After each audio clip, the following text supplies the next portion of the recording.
Hello ladies and gentlemen, my name is Hell's Toaster and welcome to Heroes of the Storm. Today we'll be playing Lili. Now, hopefully I will be able to have a second support on my team because today I'm actually going to be playing as Damage Lili, which is best off as being the off healer of the team. If not, well, we'll see when I get in the game if it will be Damage Lili or if it will be Healing Lili. But if we do get a second healer, that would be very preferable. Just to preface, I tried playing a couple of Tyrande games earlier. The first match I had 3 people AFK, and the next one I actually disconnected halfway through. So yeah, I'm changing it up. Maybe I'll do a Tyrande video next time. But I feel like playing some Lili now. Ready for adventure! I hate Lili.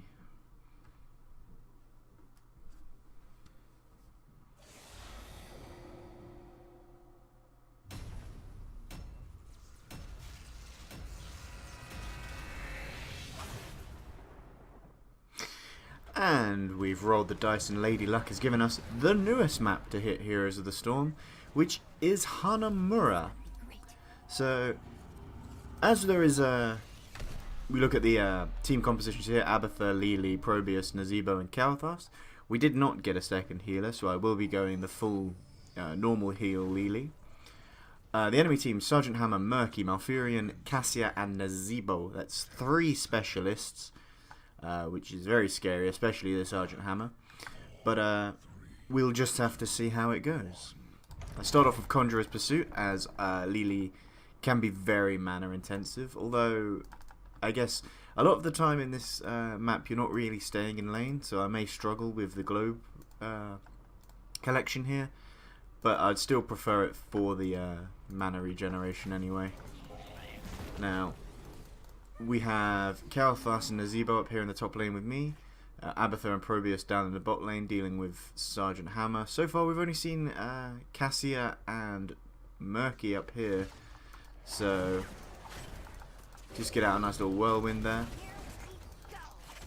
Run forward, grab this globe, because that is where my stacking begins.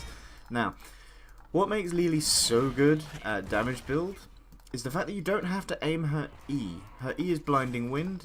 It's a small damage spell that is guaranteed. As soon as it fires out, it is guaranteed to hit. There's no if, buts or coconuts. There's no am I gonna miss because I'm bad or latency or whatever. It is going to hit an enemy hero or minion at least.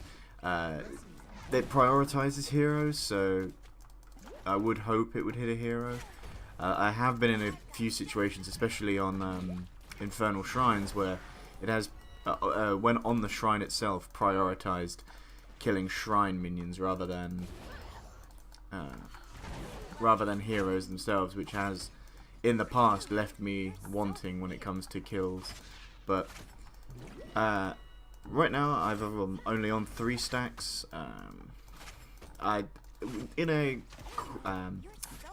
coordinated team, what you can do is get those in the off lane to save the globe for you, and you can run between the lanes. But however, Hanamura is a rather large map, so the viability on this map I don't know yet. So but that's how I would stack on, say, Tomb of the Spider Queen or other small maps where there's not a lot of space between the lanes, like top and middle lane of Blackheart's Bay is a good one, or just other similar kinds of maps where there's at least 2 lanes close together. So I think that rules out Warhead Junction and other such ones. But Lili is an interesting support. She is entirely position orientated, which is an interesting way to play. There's no it means you have to stand nearest the ally that needs your healing the most. But at this level, at level 4, we will be going for Mass Vortex, blinding more heroes, because that way our utility is increased. We haven't got a very big healing level, a healing talent at this level, whereas we could easily go for the healing ward, but personally I'm not a fan of the healing ward. I'm much more of a fan of being able to blind 4 people rather than 2. Just keeping up the lane pressure up here, soaking. I know people down bot are struggling because of the Sergeant Hammer combo with the Murky and the Nazebo, but while I'm up top, I am soaking XP for us. Well, they have no one up here soaking, so it may look like I'm just completely ignoring my team. However, if they end up fighting and losing, I will be sad, because then I will be punished for what I'm doing. But until then, I'm hopefully helping us gain more of a lead. Yeah, they want me to come down, so I'll be on my way. Report. Okay.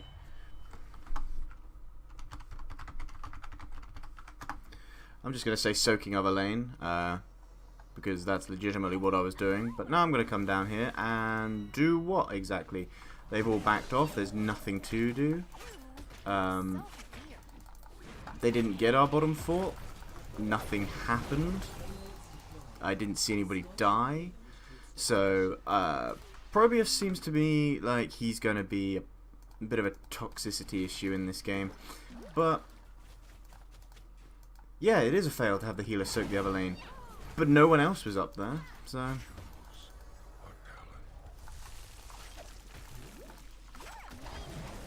I'm just going to stand here and keep throwing out my wins, because, as I said, they're guaranteed to hit.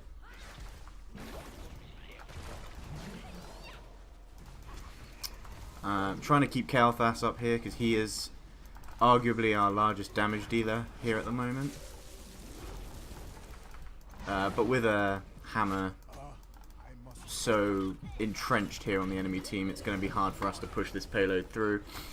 Hopefully... Oh, I lost my key bindings there for a second. Hopefully with Probius up top, he can hold them off like they're holding us off here. However, now I'm going to take Pitch Perfect. Repeated healing brews, reduce the mana cost, making Lili much more mana efficient. Mana efficiency is always a good thing on healers, no matter what. You can go for the increased healing from technical mana efficiency, but this is hard mana efficiency rather than effective mana efficiency. Instead of getting more healing for your mana, you're healing more for less mana. So I'm gonna throw out some cups here for anyone who is. I need to stand near Probius and prioritize him right now. Now I'm gonna try and stand nearer Kael'thas. You can see who's the person who's going to receive your heal by the little leaf that's above them. Abatha needs to move right now. They have spotted him, which I believe Murky actually spotted him from his locust spawn just then. But there we go. We get a kill on the Cassia. I will get a heal off on myself quickly, and then on the Zebo. We have no wind, unfortunately, to block any damage there that Nazebo is taking, but we are blocking the enemy payload, which is incredibly important.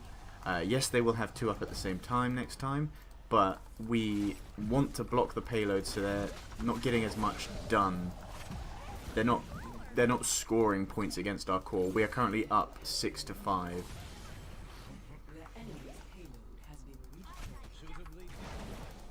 So I'm just running in here and blinding Sergeant Hammer and getting myself away. Blinding them. Trying to bring them into these Abatha mines we have set up here. There's now Sergeant Hammer sat up in that bush. Now, I'm going to take the Juggle 1000 Cups, as I am going to be the healer rather than the damage. However, Water Dragon is a fantastic damaging ultimate, especially when you get yourself in there. Now I'm just going to pop the jugs. Heal up everybody. Mostly Nazebo in the back way here, apparently. I'm going to give that to Kael'thas. And we're still blocking this payload. Probius is down in the bot lane pushing. No, he's not. Our payload is over here, which I'm going to start pushing right now. Abatha jumped up here to start pushing it as well. So their payload is going backwards. This is the first payload that we stalled, and now once we hand this one in, we're actually going to have much larger of a lead, which is incredibly important on Hanamura. Stalling enemy payloads is incredibly high priority. Now I'm probably going to get, why weren't you healing us, why were you pushing the payload, but playing the objective is the more important.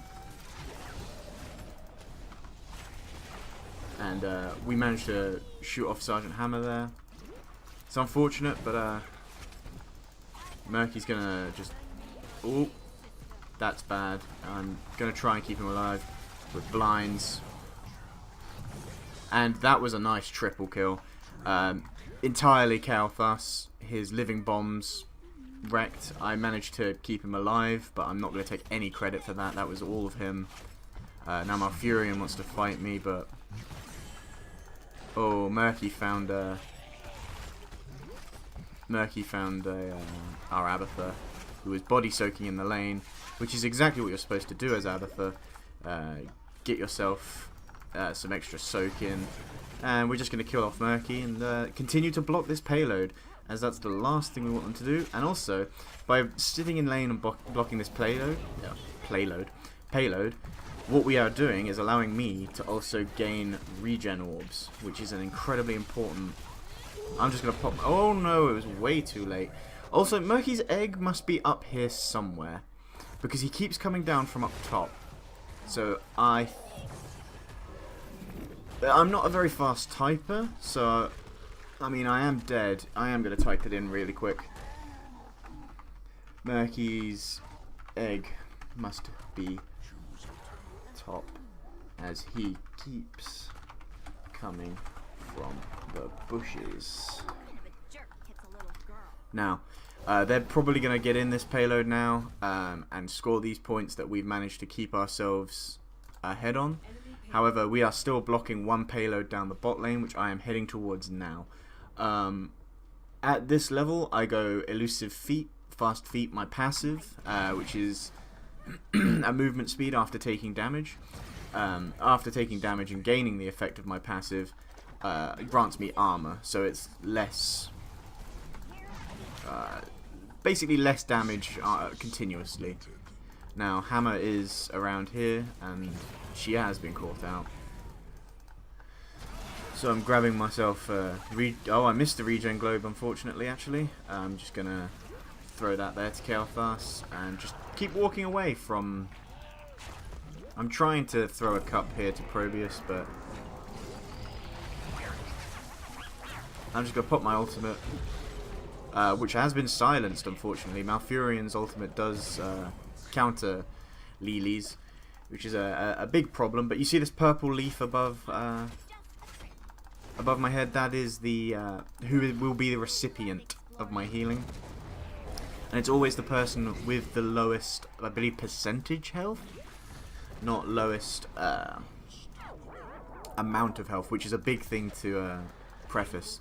Because that would mean, say you had a Cho'Gall on your team and a Murky. I believe it's percentage over how much, because a Cho'Gall at 20% health is a lot more health than a Murky at 20% health. So you always want to try and keep yourself around. Oh, and that's a beautiful block in on the Sergeant Hammer there. Beautiful zombie wall to keep her in place. I'm trying to just... heal up. I'm taking a lot of damage from the spiders. Oh, and I'm being brought in by the Valkyrie. Murky's now trying to catch up to me here. But I'm just going to keep healing and throw out my jugs. To which, effectively, I just healed myself throughout that, which is a problem. But there's not much I can do.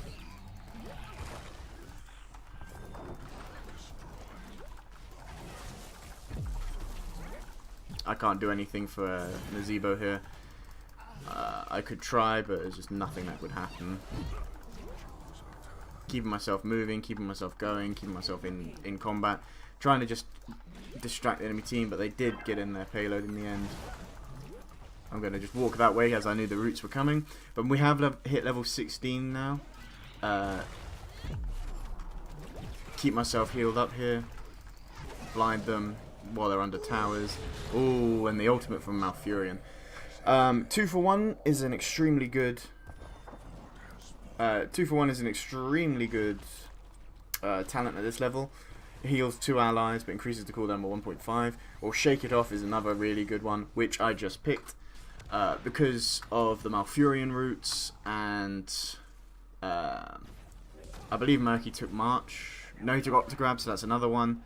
So yeah, basically their main CCs are roots and a stun, and being rooted or stunned gives me 50 armor.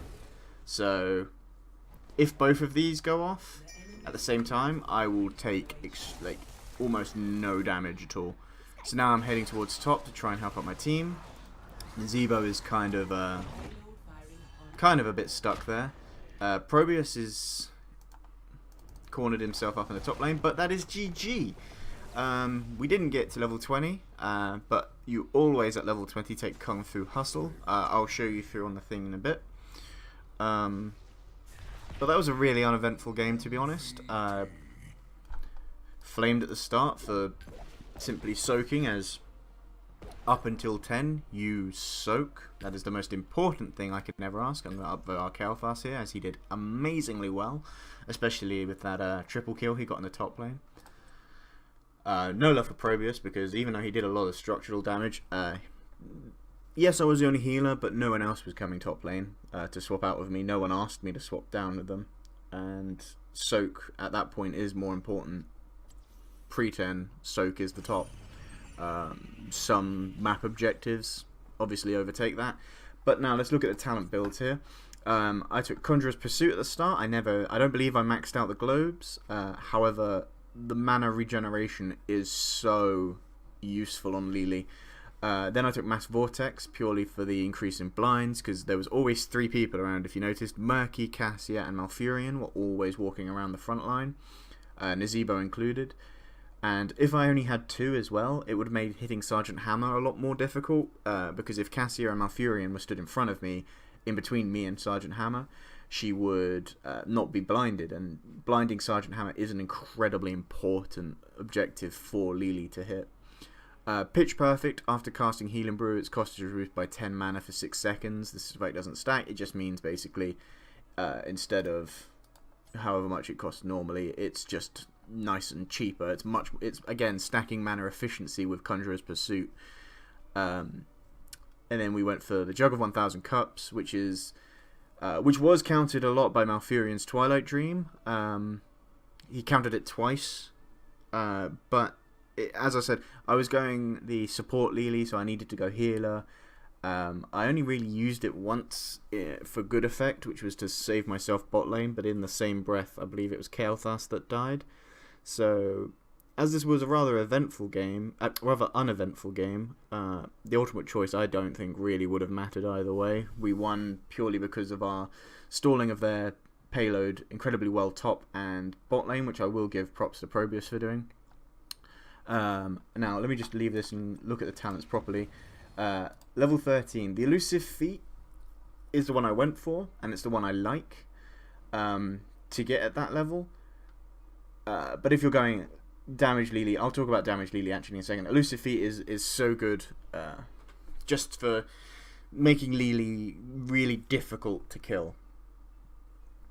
As a healer, when you're taking that damage, 75% less damage is incredibly useful against basic attacks. So Sergeant Hammer and Cassia were their auto attackers in that game, and Sergeant Hammer hits like a truck, so I don't want to be, as the only support, taken out just for Sergeant Hammer to sit in the back line and kill the rest of my team slowly. Shake It Off is another really good one, as with Malfurion and Murky's Octograb. I didn't want to be picked out by Octograb so easily, so any big combo for 4 seconds, it's a decent amount of time for 50% less damage. It just was just purely like tank healing Lili at this point. If they haven't got much CC, and if it's all just straight up damage in your face. 2 for 1 is great at this level. And then at level 20, basically all of these are negligible. The one you want to always get is Kung Fu Hustle.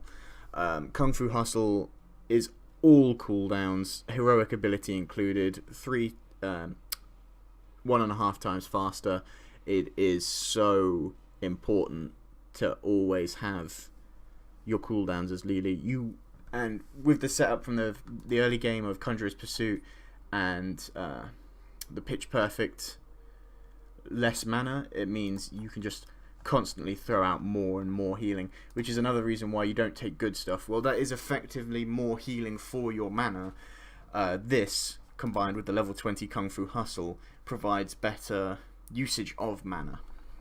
Now, for a damage Lili build, you do always go for Gale Force. And at level 4, it's Mass Vortex again. At level 7, I go for Lightning Serpent, as it's the only damaging one. Level 10 is Water Dragon.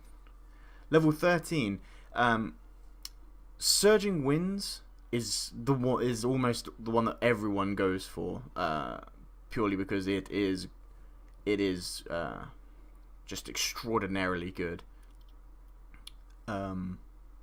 It just does so much more damage. 20% spell power for 8 seconds if you can hit 4 people is just stupidly good.